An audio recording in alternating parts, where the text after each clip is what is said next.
Adlaw nga Miyerkules karon mga kaigsuunan, petsa 23 sa bulan sa Marso tuig 2022. Ang pagbasa kinutlo gikan sa Ebanghelyo sumala ni San Mateo, Kapitulo 5, versikulo 17 ngadto sa 19. Si Jesus mingon ngadto sa iyang mga tinun-an.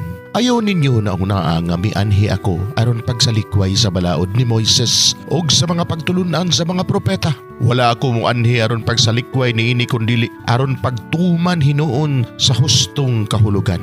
Timan ikini, samtang anaa pa ang langit ug ang yuta, bisan ang labing gamay nga kudlit o labing jutay nga bahin sa balaod, dili gayud mahanaw hangtod matuman ang tanan. Busa ang dili magtuman bisan sa labing gamayng bahin sa kasuguan ug magtudlo sa uban sa pagbuhat sa ingon, mahimong labing ubos sa gingharian sa langit. Apan ang magtuman sa balaod ug magtudlo sa uban sa pagbuhat sa ingon, mahimong dako sa gingharian sa langit. Mga igsuon, ang Ebanghelyo sa Ginoo, daygon ikaw o Kristo.